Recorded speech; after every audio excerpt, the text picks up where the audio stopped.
Now, it is my great pleasure to introduce Jonathan Burlison, who also happens to be with Nebraska SHIP. He is a staff member and has been in this position for 3 years. His duties include serving as the program's outreach coordinator, organizing and providing education to the community. He also serves for the regional representative for the program's Blue River, Lincoln regions, coordinating and training nearly 100 volunteers in his 16-county region, and also as a certified SHIP counselor, providing one-on-one Medicare education and counseling on a daily basis.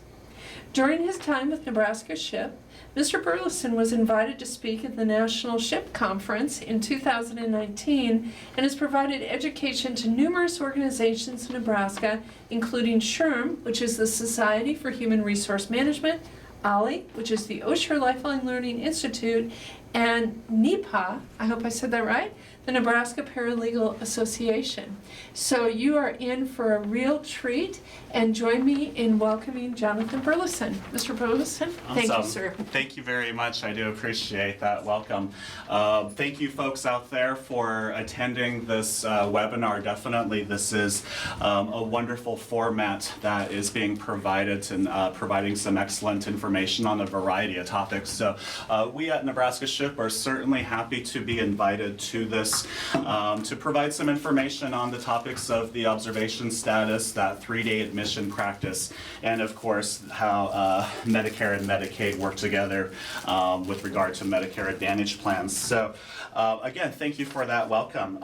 For those individuals who might not be aware of our program office, I just wanted to share briefly what we do. So Nebraska SHIP, what we are is a federally funded program through the ACL, the Administration for Community Living. Essentially, that federal program allows there to be a SHIP program office in all 50 states and U.S. territories. So we are typically managed by a state agency. Here in Nebraska, we're managed by the Nebraska Department of Insurance. We're a division of that program there. So for SHIP, what we have to serve you in Nebraska is we have 7 locations throughout the state. Those 7 locations include our main office here in Lincoln. We have that other office in Omaha, one in Grand Island, and Kearney and North Platte. To serve those individuals in the northern part of our state, we have an office in Scottsbluff and Norfolk. So those 7 locations, they serve as home base to over 350 certified volunteer counselors. In fact, the SHIP program was created through a push of volunteerism in the late 80s, early 90s. The SHIP program was created in that sense. Nebraska received its initial grant in 1992, so we've been serving the state of Nebraska for several years at this point. Now, what we exist to do is exactly what it says. We are here to provide that local help for Nebraskans with Medicare, providing that free, confidential, and unbiased Medicare education and counseling. So when a person reaches out to that 800 line listed on the screen, you are going to be talking to somebody local. If you're calling from the Lincoln area, you might get Karma, you might get Eric, or you might even get myself, depending on the day. If you're calling from the Kearney area, you're going to be talking to Sheila. She's our representative in that area. So certainly know you are again talking to someone local when you call our program office. Folks who visit our website, we just want to remind folks that there's some good information on there regarding the Medicare program, but we want to remind people that Medicare is individual insurance. What works well for our friends, family, neighbors, potentially may not work well for the individual themselves. So an individual conversation certainly is recommended, and that can be had with our program office. So definitely we appreciate being here again. Now, with regard to the topic of Medicare, we just want to go ahead and recap that briefly. What is Medicare? So essentially, Medicare, to put it simply, is federal health insurance. It was created in 1965, signed into law by President Lyndon Johnson. Now, when Medicare was initially available, it was only provided to those people who were aged 65 years of age or older. It wasn't until 1972 that Medicare was expanded to include these other 2 groups of individuals. Those folks with a qualifying disability, or those individuals with end-stage renal disease or permanent kidney failure. So basically, in order to qualify for Medicare benefits, a person simply needs to fit into one of these 3 categories. Now, when Medicare is available to that individual, they're going to have two options in how they can receive that care. Typically, the first option is known as original Medicare, or perhaps original Medicare with a supplement. From the screen, you see it's going to be comprised of potentially 4 parts: that Part A, that Part B, both that federal insurance, potentially a Medicare supplement, which is sold by a private insurance company, followed by that Medicare Part D, also sold and managed by a private insurance company with Medicare's oversight and approval, of course. Now, the alternative to this setup is that Medicare Advantage plan option. Medicare Advantage is certainly required to provide equal or better coverage than that provided by original Medicare. Both of these options have pros and cons, different rules to be aware of as far as receiving care and how that care is paid for. So definitely we just want to remind folks that both of these options exist, and they are both viable in receiving that Medicare benefit.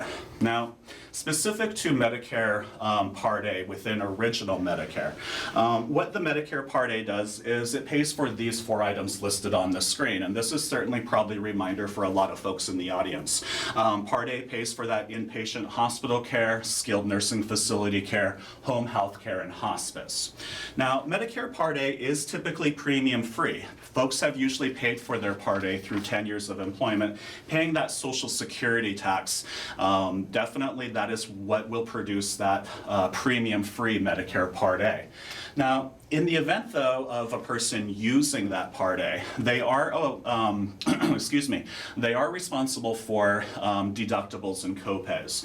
In the event of an inpatient hospitalization, we see that that deductible this year is $1,408. What that deductible pays for is the first 60 days of hospitalization. Medicare is covering all other costs within that inpatient stay, including those prescriptions that are administered within that inpatient stay from that treating facility. Now, in the event that a person requires care beyond 60 days, they do have access to potentially 150 days. However, a daily copay is incurred for that time period. Days 61 through 90, the copay the individual pays is at $353 for each day here in 2020. If a person requires care beyond that, days 91 through 150, that daily copay increases to $704 per day. So definitely we see that expense surrounding receiving care in that inpatient setting can definitely be quite expensive. That's where these Medicare supplements come into play. Depending on a supplement, the $1,400 could be paid for, and all Medicare supplements, in fact, are required to help with those daily copays that I'd mentioned. With regard to skilled nursing facility care, skilled nursing facility care is going to be paid for by Medicare Part A at 100% for those first 20 days. In the event that an individual requires care beyond those 20 days, Medicare does potentially provide up to 100 days of skilled nursing care. Now, you do see that there is a daily copay that that individual is responsible for. In 2020, that amount is $176 for each day. One of the other things that we want folks to be aware of when we educate people about their Medicare benefits is we don't want people to confuse skilled nursing facility care with that move into a nursing home. Certainly Medicare, like most insurance, does not cover long-term care cost. So when we see the notation of skilled nursing facility care, think of that more along the lines of like a rehab stay at perhaps like a Madonna or a Tabitha, just to name facilities that are kind of local here to the Lincoln region. Examples of skilled nursing services, of course, could include wound care, intravenous therapy, catheter care, physical therapy. Certainly, it is that level of care that is basically requiring that skilled care from that skilled professional. So definitely we want folks to remember that the Part A is here for that. With regard to these costs, individuals should be aware that these costs are something that they could see more than once within a calendar year, depending on their situation. So with regard to the $1,400 deductible, for example, the way Medicare basically determines that billing is based on a benefit period. So essentially, when a person is admitted into the hospital as that inpatient status, the benefit period begins. That benefit period certainly runs along until a person is discharged. Upon discharge, what Medicare does is they start a 60-day clock. Whether that's that discharge from the hospital or the skilled care, that 60-day clock is there to determine the end of the benefit period. So here's a couple of examples to try to clarify that. So in this first example, we have an individual named Mary. Mary's admitted into the hospital as an inpatient. Certainly she's going to expect to see that $1,400 deductible waiting for her to pay at some point. Now, when she's admitted, as we said, this starts that benefit period. In this example, Mary's in that inpatient setting and for a few days, over a week actually, and we find that she's discharged on day 10.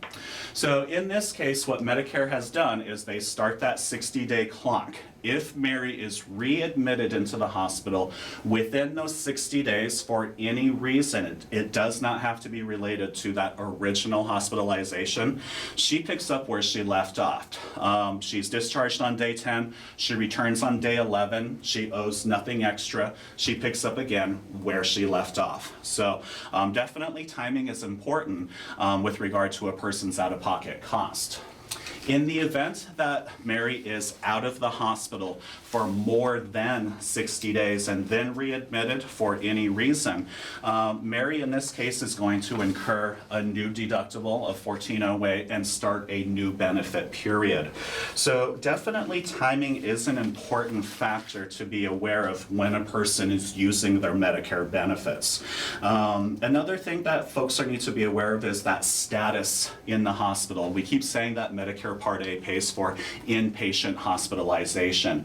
So if a person is hospitalized or kept overnight, it's to their benefit to ask, what is the status of this stay?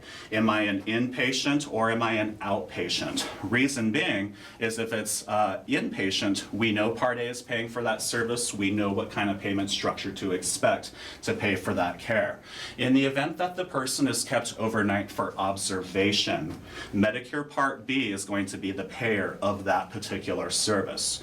So think of Medicare Part B as being that part of Medicare that the individual is going to use the most. Pays for essentially anything outpatient that's medically necessary. So in this case, your Medicare Part B insurance is going to cover that doctor's visit, the lab work, the x-rays, durable medical equipment, whether that's a CPAP machine, a walker, a wheelchair, etc. Certainly, the preventative services are provided by Medicare Part B as well. Folks who sign up for Medicare, they are going to get a Medicare and You handbook, and that handbook is updated from year to year. Within that handbook, Section 2 this year discusses services that are paid for by Medicare. Services with a blue apple, preventative services that should be taken advantage of, certainly because those preventative services come with a zero copay within that Medicare network.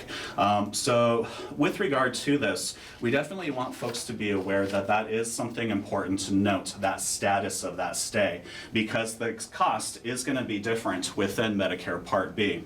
So Medicare Part B has that monthly premium. It's $144.60 a month this year. Folks with a higher income, they're going to see an IRMA, an income-related monthly adjustment amount.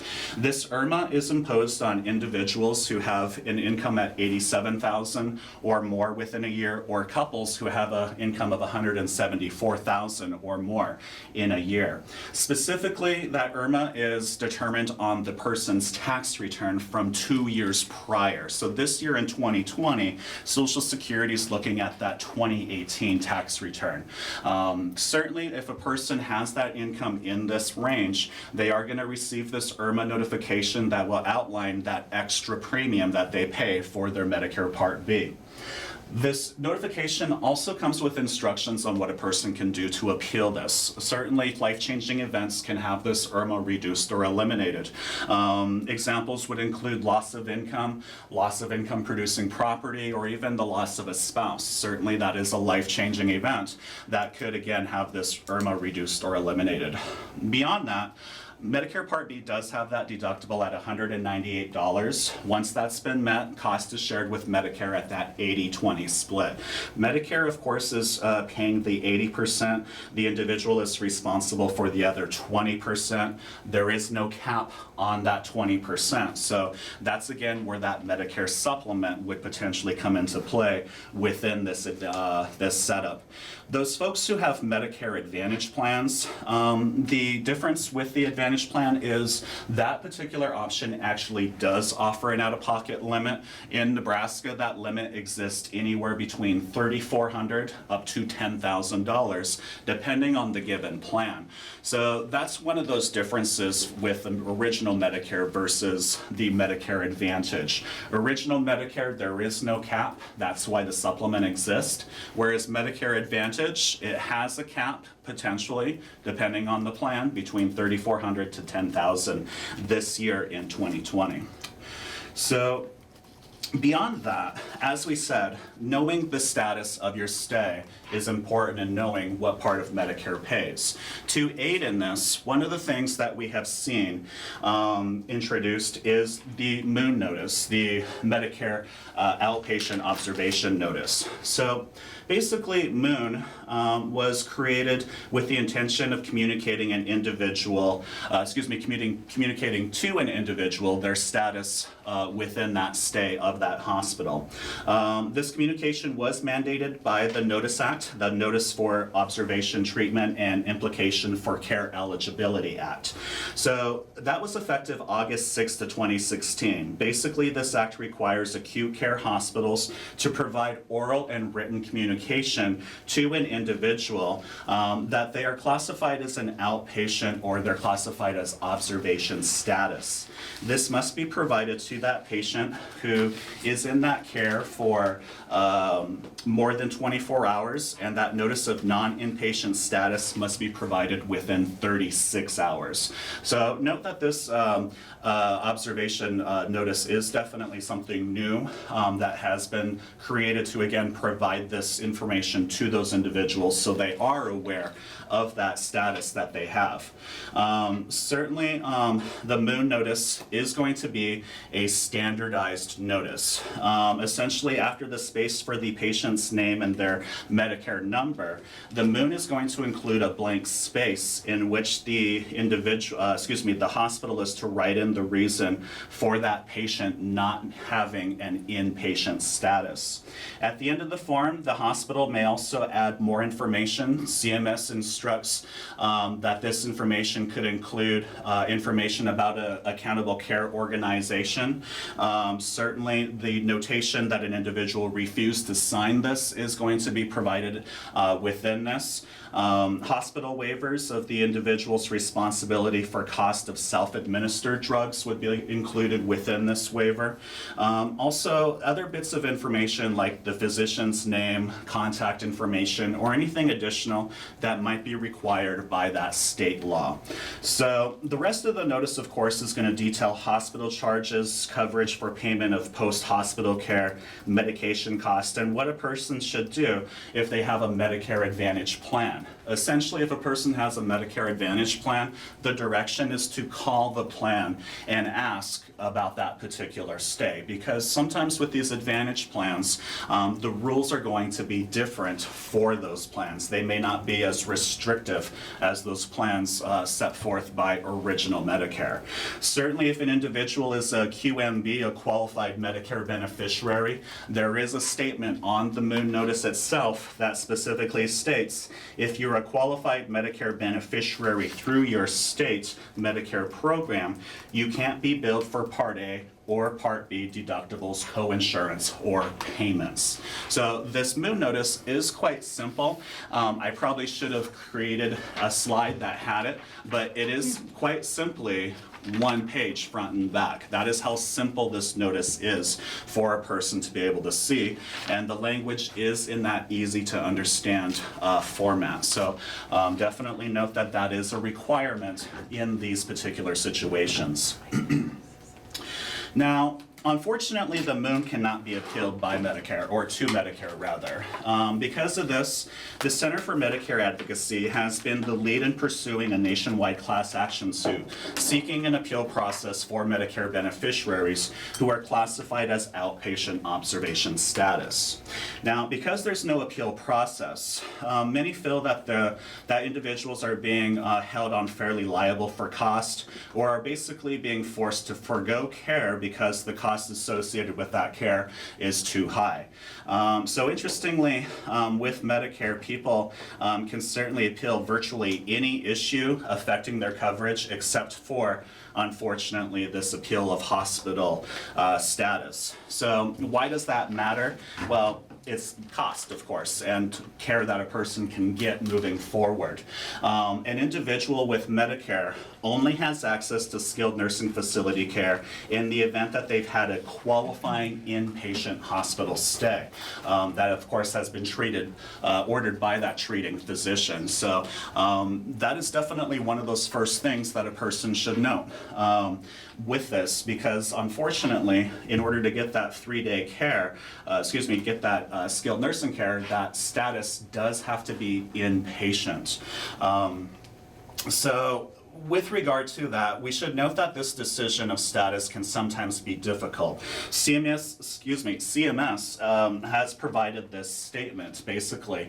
The decision for inpatient hospital admission is a complex medical decision based on your doctor's judgment and your need for medically necessary hospital care. An inpatient admission is generally appropriate for payment under Medicare Part A when you're expected to need 2 days or more, need 2 or more midnights of medically necessary hospital care. But your doctor must order this admission, and the hospital must formally admit you for you to become an inpatient. So this is certainly something that has been addressed. This verbiage is out there to, again, try to help educate folks about this particular issue. Now,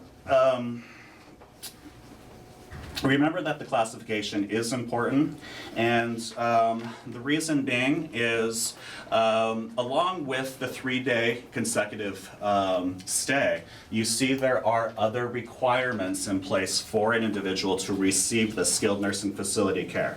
So people should be aware that skilled nursing care is, first of all, not that custodial care, which is essentially help with daily activities. Medicare does not cover custodial care. Certainly, why a person would need nursing or therapy care is to help that individual improve their condition, maintain their current condition, or potentially prevent or delay it from getting worse. So when a person meets these 7 requirements, as a reminder, Medicare covers up to 100 days within a benefit period, benefit periods are unlimited. However, again, that 3 midnight stay is that qualifier that is most important, and typically the most restrictive reason why a person's not receiving that particular care. So to kind of try to clarify some scenarios, we have a couple of situations here to kind of look at. So common hospital situations and how Medicare will pay.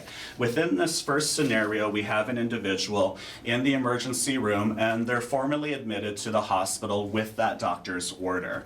So in this case, that individual is an outpatient until the individual is formally admitted as an inpatient based on that doctor's order.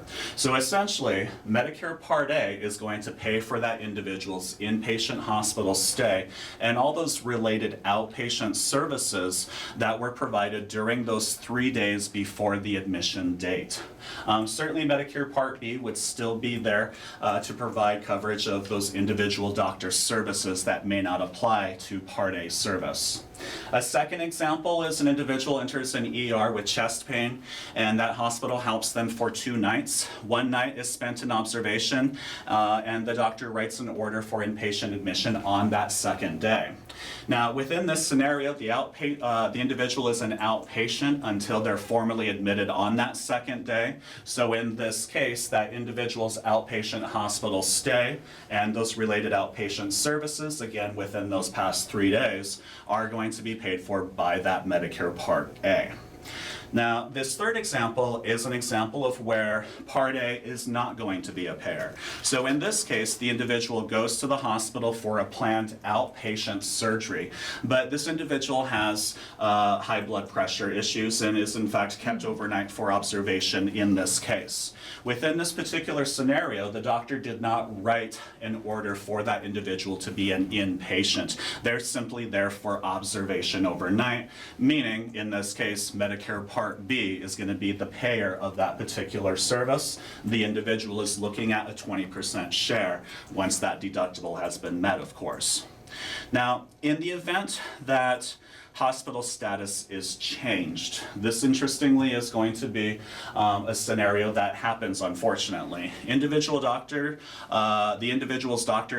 writes an order for them to be admitted as an inpatient, and the hospital later tells them that it's changing their hospital status to outpatient. Certainly, the doctor must agree, and the hospital must tell the individual in writing while they're still within that hospital setting.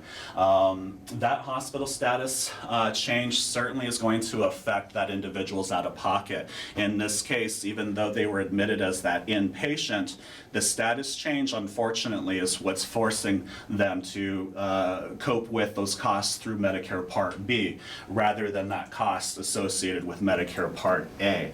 So this particular scenario is probably what is being addressed within this ruling. Essentially, Federal Judge Michael Shea of the U.S. District Court of Hartford, Connecticut, ruled that as a matter of constitutional due process, patients who are initially admitted as inpatients by a physician, but whose status is later changed to observation by their hospital, have the right to appeal to Medicare to be certified fully as hospital patients.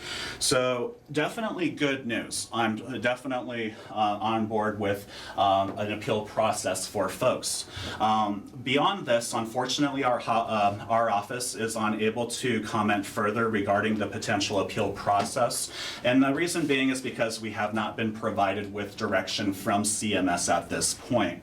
So if an individual has questions about this case specifically or what that might mean for an individual, I apologize, but I encourage you to send those questions in so that we can address those questions as we receive information from CMS. So certainly we would like to answer these questions now. We just don't have the resources to provide that answer. So please do send in questions and we'll certainly answer them as we receive information. So beyond that, there is one other potential for an individual to receive skilled nursing facility care without that 3-day inpatient stay, and that is provided through a 3-day rule waiver. So this 3-day rule waiver, say that 4 times, 5 times quickly, right? Basically allows an individual to receive skilled nursing facility care if their doctor participates in a next generation accountable care organization, and if they meet these 4 requirements listed, essentially the individual being medically stable, having a confirmed diagnosis, that individual does not require inpatient hospital evaluation or treatment, and they have had an identified skilled nursing or rehabilitation need that cannot be provided in an outpatient setting. So certainly this is potentially a workaround to receiving skilled care without that 3-day inpatient hospital stay. So briefly, some background on this. Medicare ACOs are comprised of groups of doctors, hospitals, and other healthcare providers and suppliers who've come together to voluntarily provide coordinated, high-quality care at lower cost to their Medicare patients. ACOs are patient-centered organizations where the patient and provider are certainly true partners in the individual's care. The individual has better control of their personal health care, and the provider certainly has more access to the individual's records. With regard to the provider participation in the ACO, it is purely voluntary, and participating patients basically do have that right and freedom to continue to go to any provider they choose, as long as that provider accepts Medicare, of course. When an ACO succeeds in both delivering high quality care and spending healthcare dollars more wisely, it's of course going to share in those savings achieved for the Medicare program. The next generation ACO model is essentially that initiative for ACOs that are experienced in coordinating care for populations of patients. It's essentially allowing this provider groups to assume higher levels of financial risk and reward than are available under that shared savings program. So the goal of this model is essentially to test whether strong financial incentives for ACOs coupled with tools to support better patient engagement can improve health outcomes for lower expenditures with that original Medicare fee for service. So according to the CMS website, there are 41 ACOs in our country. Regarding those folks in Nebraska, potentially the closest ACO participant is in Des Moines, Iowa. It's a one Unity Point Accountable Care in West Des Moines, Iowa. There is another location somewhat close to Nebraska, being that location in Springfield, Missouri, a one Cox Health Accountable Care. Certainly, these locations can be found on CMS.gov. A search of next generation ACO model should yield these results. Of course, certainly, you're welcome to contact a SHIP program office to get this information as well. We're definitely happy to provide that information to you. So, beyond that, let's go ahead and address the Medicare and Medicaid. Let's go ahead and transition over to that topic. Certainly, Medicaid, of course, is that joint federal program with the state that essentially helps with medical cost if a person meets certain requirements. And this is, of course, probably a recap for a lot of folks in the audience as well. So essentially, in order to qualify for this, the individual must be a resident of the state and a U.S. citizen or have that qualified immigration status. Individuals who may be eligible include those folks who are 65 years of age or older, potentially a child under the age of 19. If the individual is pregnant or living with a disability, certainly they may qualify for these services. Now, when a person qualifies, as we know, they are potentially receiving access to doctor cost paid for doctor visits, hospital stays, that long-term service if it's necessary. They are, of course, receiving access to prenatal care, mental health care, prescriptions, vision, dental. Certainly a wonderful program that helps a lot of folks. I don't have to tell most of you definitely probably agree with me on that. With regard to Medicare and Medicaid, those individuals who are eligible for both programs, we of course refer to those folks as dual eligibles or dual eligible individuals, essentially meaning that they can get care from Medicare and Medicaid. That includes those individuals who have a Medicare Advantage plan. So definitely when a person is dual eligible, they are looking at receiving services from both programs. Medicare, of course, would be that primary payer. Medicaid, as we know, is that payer of last resort. So In Nebraska specifically, there are two levels of Medicaid, if you will, for folks with Medicare. This program is called a Medicare Savings Program. A Medicare Savings Program, we do see that there are qualified individuals, QIs, who can receive this program. We do see income and asset requirements are in place for a person to be able to qualify for this particular program and service.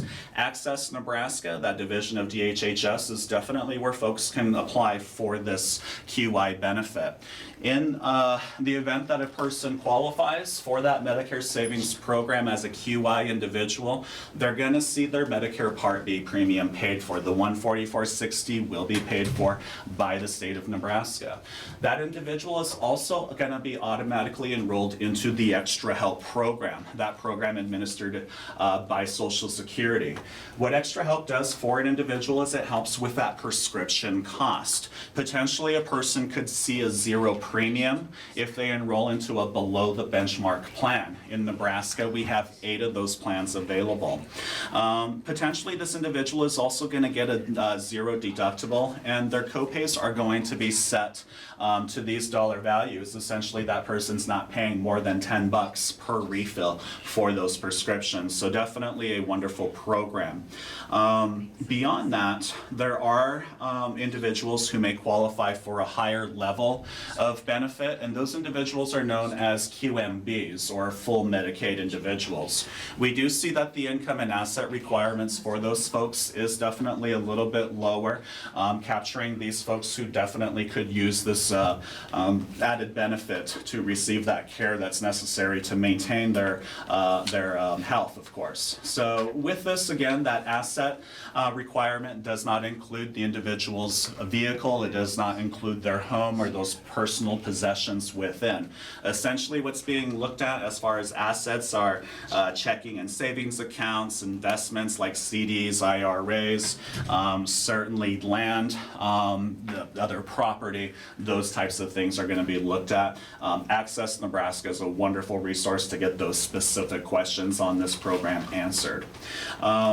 As far as the benefits that individual receives, that individual, of course, is seeing their Medicare Part B premium paid for. They're going to have basically assistance with those deductibles and copays. Typically, the Medicaid program is picking up the majority of that cost. The person's going to have access to vision and dental with minimum copays, and certainly access to long-term care. That is definitely one of those larger benefits of being a QI individual. We also see that automatic enrollment into Extra Help, where this individual would have that access to those below the benchmark plans, and they see their copays no more than essentially $4 per refill. So a wonderful program that we encourage folks to be aware of, to communicate and share information about, because there are certainly a lot of folks out there who may need this type of assistance and not be aware of it. So we encourage folks to share this information as freely as they can. Now, with regard to balance billing and a person who's dual eligible, note that balance billing is not something that can happen. Balance billing, of course, is that instance where the patient is financially liable for any of those applicable co-insurances and deductibles. So in the event that a person is dual eligible, balance billing cannot exist. Essentially, what this individual is seeing when they're dual eligible is the provider is required to accept assignment. This is a mandatory assignment situation. Assignment, of course, is that dollar value that Medicare has attached to a service. Certainly, there are providers who accept assignment, providers who do not. In the case of an individual who is dual eligible, those providers who are treating those folks, they must accept assignment. For folks who are not QMB, definitely we encourage folks who are new to Medicare to be educated with regard to those providers that they're seeing. Typically, a great question to ask if you're seeing a new provider or if a person's new to Medicare is first, do you accept Medicare? Certainly if the answer to that is yes, the next question should be, do you accept assignment? Those providers who accept assignment are agreeing to receive the Medicare assignment amount for that service they provide. They cannot charge the individual more. Now, in the event that a person accepts Medicare but does not accept assignment, those doctors or providers may charge that individual up to 15% more above that Medicare assignment amount. So that is certainly why it's important to be aware of whether or not a provider accepts assignment. With regard to those folks who have access to a Medicare supplement, note that there are a couple supplements that pay for this assignment, this excess charge rather. Right now, that would be a Plan G like George, potentially those folks who have a Plan F previously from previous purchase. That certainly would provide that coverage of an excess charge. Other supplements do not, so that's where a person is definitely encouraged to be aware of whether or not the provider they're seeing accepts that assignment or not. With regard to folks who are QMBs and perhaps they are interested in that Medicare Advantage plan option, typically folks who are looking at this option are probably in this QMB status where that cost of that supplement is probably out of reach to to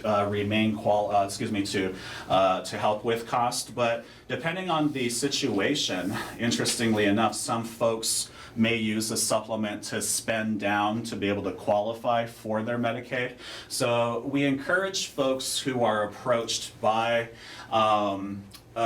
companies offering these special needs plans, these Medicare Advantage plans that are special need plans geared towards specifically an individual who's dual eligible. If a person is purchasing a Medicare supplement to be eligible for that Medicaid, by switching over to this special needs plan, that person could be affecting their eligibility status for Medicaid. So a person should definitely take a look and have a conversation to ensure that they're not potentially setting themselves up to lose a benefit because they're being enticed by a special needs plan. Now, these special needs plan are certainly viable options. They coordinate with basically the Medicaid to help that individual better understand their benefits, because certainly Medicare and Medicaid, two very confusing topics. One of the nice benefits of a special needs plan is that care coordinator. With the care coordinator, essentially what that individual is doing is it's helping that beneficiary understand how to use their Medicare benefits.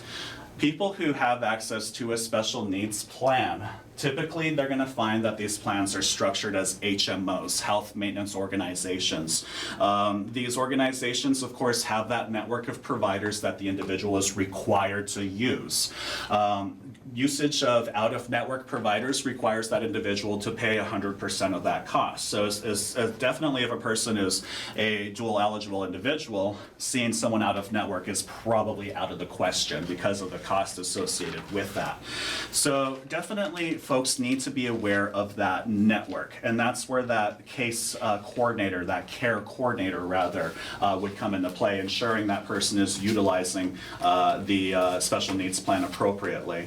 Other things to note with Advantage plans, whether it's the special needs plan or just a Medicare Advantage plan in general, is that definitely the plan could have some restrictions as far as receiving care. Prior authorization does exist where an individual has to ask for permission before they receive services. So definitely we want folks to be aware that there are those potential restrictions within this, but a person who has a special needs plan plan and sticks to that network, they're basically seeing zero out-of-pocket costs. Doctor's visits, specialists, lab work, diagnostics, zero copays, essentially, within that special needs plan. So it is beneficial for that individual, can be beneficial for the state in the sense that it's pulling some of that responsibility off Medicaid, especially if that person is utilizing the vision or dental provided by the special needs plan.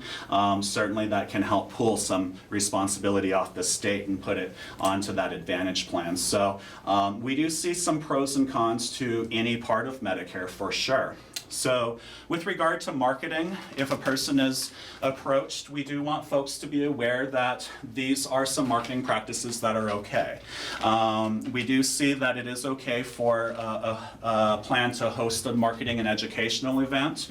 They are able to provide gifts, but those gifts cannot last be more than $15. They may be contacted by the plan if they are current or past enrollees. Certainly, the plan can provide marketing information in common areas or visit the individual's home with prior approval. Now, practices that we want folks to be aware of as far as not okay. Cold calling is certainly not okay. That's something we want folks to be aware of and certainly report that if they are receiving calls or visits to the home and they did not provide permission for this to happen. Any plan advertising free certainly should be looked at and certainly maybe communicated to the SHIP program. Anybody who's purporting to represent Medicare, unfortunately that happens where we have some agents say, I'm with Medicare. Those words should not, of course, come out of that agent's mouth. They cannot say that they're with Medicare. Definitely a no. And finally, Advantage plans cannot conduct health enrollment screenings to determine if a person can enroll. With Medicare Advantage plans, simply a person needs to have Medicare A and B. Advantage plans are required to take anybody who has A and B except for folks with end-stage renal disease. With the special needs plan, the person has to have the A and the B and meet those qualifiers for the special needs plan. Dual eligible plans, clearly the person has to be dual eligible. So regardless of the decision of that individual, whether it's original Medicare with that supplement or that Medicare Advantage plan or even that special needs Advantage plan, we want folks to remember that they have an opportunity to evaluate their plans and make decisions for the future. That opportunity comes during the annual open enrollment. Between October 15th and December 7th of every year, you or people with Medicare have the opportunity to check and change coverage. Nebraska SHIP provides education in this. As you can see from the slide, we helped Nebraskans alone save over $14 million in prescription drug cost. Definitely a large number, something we're very proud of. So we definitely want folks to be aware of this service and know that the Nebraska SHIP office is definitely available to help with other Medicare-related topics. So our program office is available by phone in Grand Island and Lincoln. We are available in person at this point, or of course we have that Cisco WebEx tool that we can definitely have a conversation with you via internet. We compare cost, we help folks with enrollment as far as problem solving is concerned. Potentially a person received notice that Medicare is not paying for a service and they're pretty sure Medicare should. We have folks that can help with those kinds of situations. So we definitely encourage folks to reach out to Nebraska SHIP if they have questions about Medicare.